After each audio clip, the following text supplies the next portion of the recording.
Welcome to the Grove Church Online. My name is Kent, and thank you for tuning in. We are going to be jumping right back into our series, Enough. We have been examining how Jesus is truly enough for all of life through the book of Colossians. We will be jumping right back into Colossians chapter 4, verse 2 today.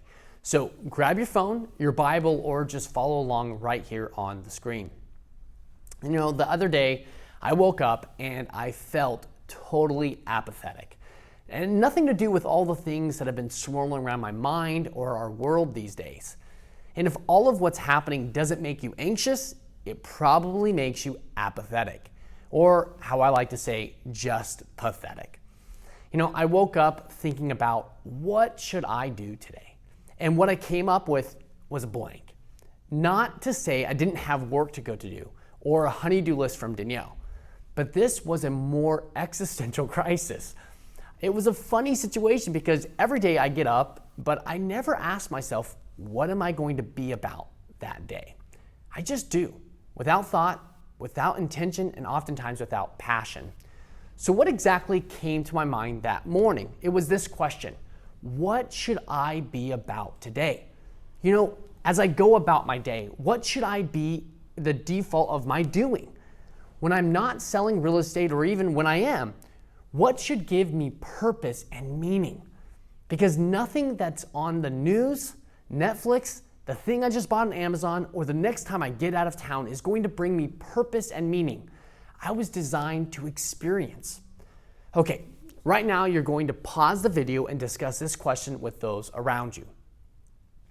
What are some things that can happen to a person when they lose a sense of purpose?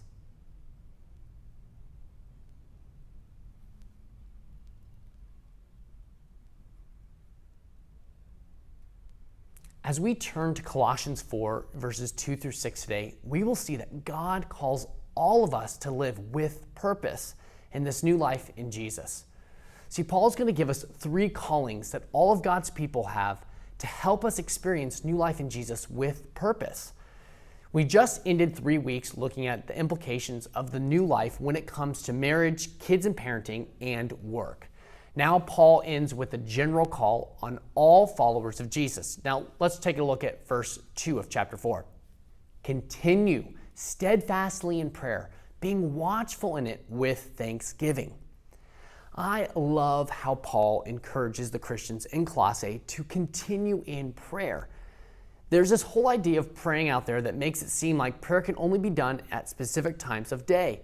Don't get me wrong, specific times of prayer are a good way to be consistent in praying. We see Daniel doing it when he was caught praying to God and thrown into the lion's den. The Bible said that he did it 3 times a day. This is how those who wanted to trap him knew when to find him praying. This sort of prayer is often done sitting, standing, kneeling, or even sometimes laying flat on the ground to show reverence to God. While this is a way of praying, Paul could easily be instructing his people to pray continually each day in a way of praying all the day. Paul could also be encouraging a prayer that is communal with God. It's a way of praying throughout your day, not just part of your day. Many people believe this is what Paul meant in 1 Thessalonians 5:17. Take a look. Pray without ceasing. Well, if you've ever had to memorize a verse in the Bible, that would be an easy one to do. However, much harder to live out. Now, Paul does not mean literally to never stop praying. He qualifies this statement in the next verse, verse 18. Let's look at the whole passage. Verse 16, starting verse 16. Rejoice always, pray without ceasing, give thanks in all circumstances, for this is the will of God in Christ Jesus for you. Now, all 3 things Paul is saying in these verses are to be done in all circumstances, such as life makes possible. This sort of prayer is by no means a once-a-day routine, but rather one that is experienced throughout, possibly even impromptu prayer. Going back to Colossians 4:2, Paul may not have one form of prayer in mind more than the other, except for when he actually asked them to pray for him in the next verse. That would mean probably more specific times of prayer. But let's discuss this question together right now. How does prayer look in your life? Why is it so hard to be consistent in prayer?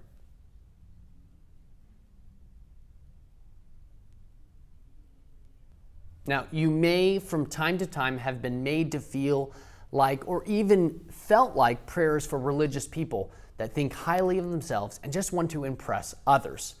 Jesus specifically teaches against this type of praying in Matthew chapter 6, verse 5. Take a look. And when you pray, you must not be like the hypocrites, for they love to stand and pray in the synagogues and at the street corners, and they may be seen by others. Truly, I say to you, they have received their reward. Okay, so if we're not supposed to pray like that, so how are we to pray? Well, Paul says it right here in verse 2. Check it out. Continue steadfastly in prayer, being watchful in it with thanksgiving.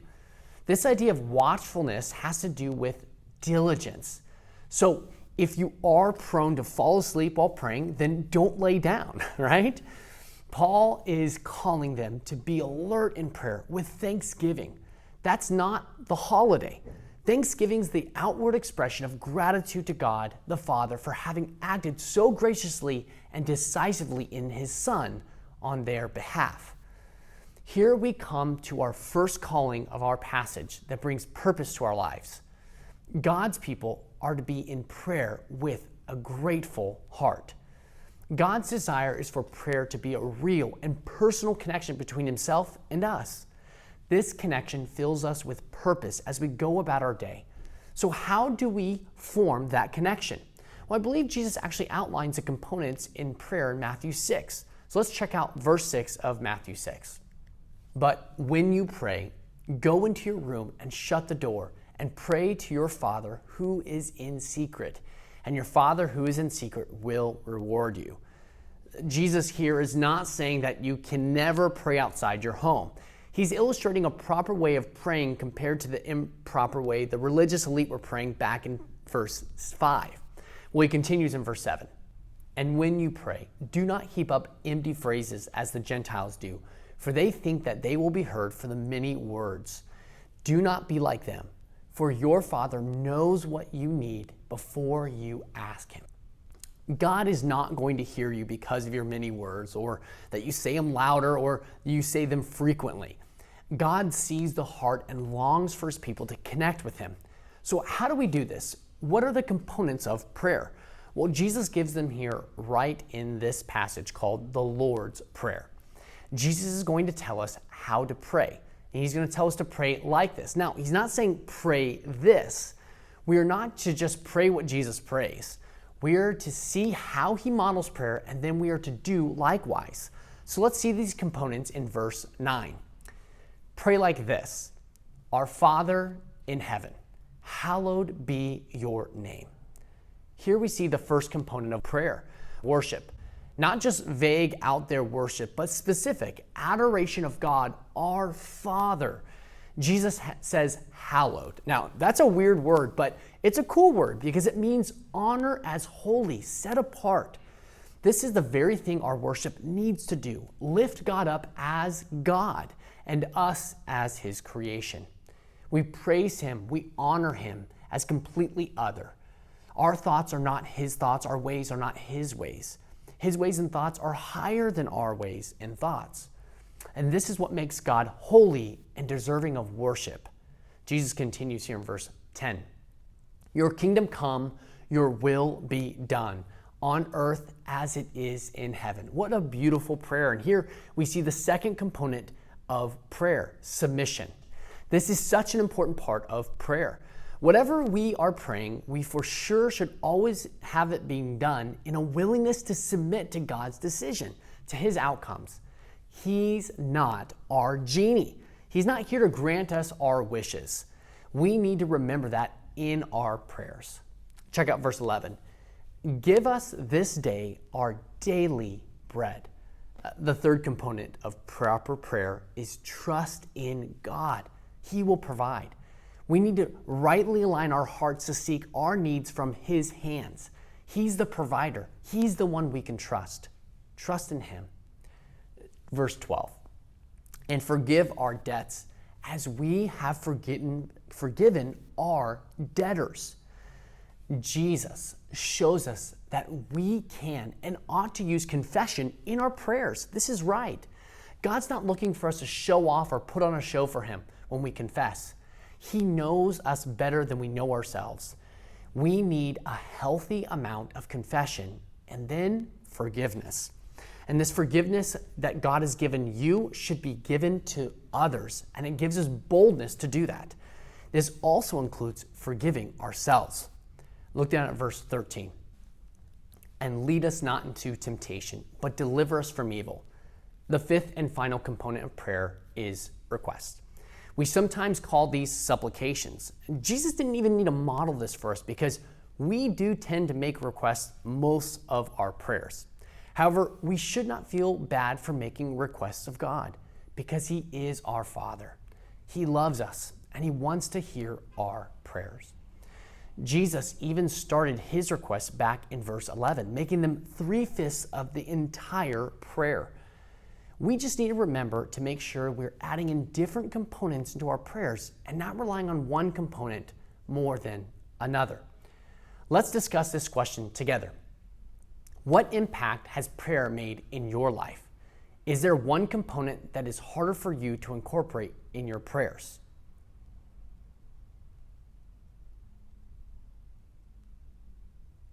Let's turn our attention back to Colossians 4, verse 3. At the same time, pray also for us, that God may open to us a door for the word, to declare the mystery of Christ, on account of which I'm in prison, that I may make it clear, which is how I ought to speak. See, Paul notes that he is locked up while writing this letter to these people he's never met. And here he's asking them, calling them to pray for him. But here's a crazy thing. If that were you or me, we would be like, send bail money, or at least pray that I get out of this place. But not for Paul. He's so sold out for Jesus that he's willing to endure hard and difficult things so that others would hear about Jesus. And then he asked these Christians to pray for more opportunities to share in the mystery of Christ. And remember, when he's talking about the mystery of Christ, he's talking about the gospel. And by the way, isn't this how he got tossed into the can in the first place? Here we see our second calling to live with purpose. God's people are called to pray for his workers around the world. Now, I will admit that this one hits me right at home. I talk about doing this, but I always seem to find a way to foil my desire to see this happen, whether it's with myself or with my family. We from time to time remember to pray for those who we support as missionaries to other parts of the world. However, it's not consistent. I personally am hearing this with fresh conviction to not make my prayers so much about me and my needs, but about God and his work in the world. We are called to be witnesses in this life that he has given us through Jesus. Now, not each one of us is going to be leaving our homeland to share the gospel around the world like Paul, but we can at least pray for them.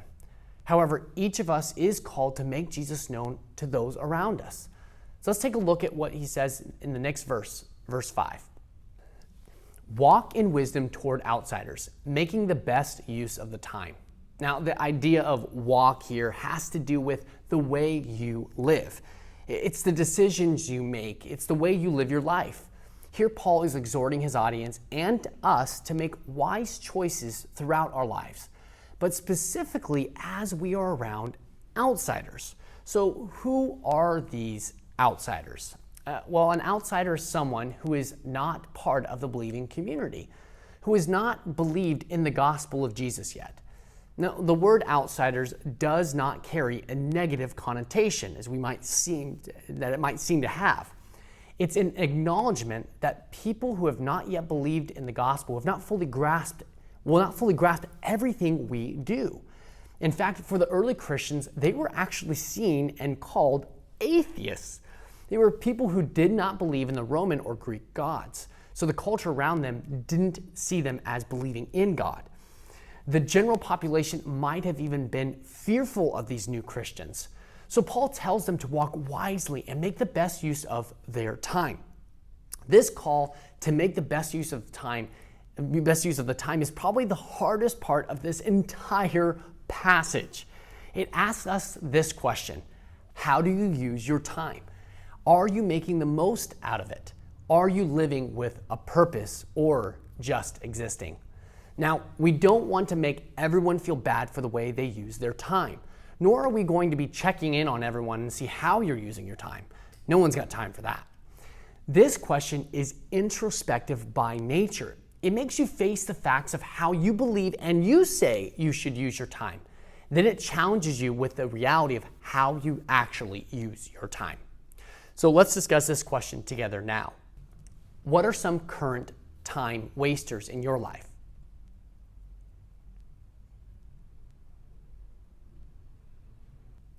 This new life in Jesus should begin to change us as we have experienced a transfer from the kingdom of darkness to the kingdom of light.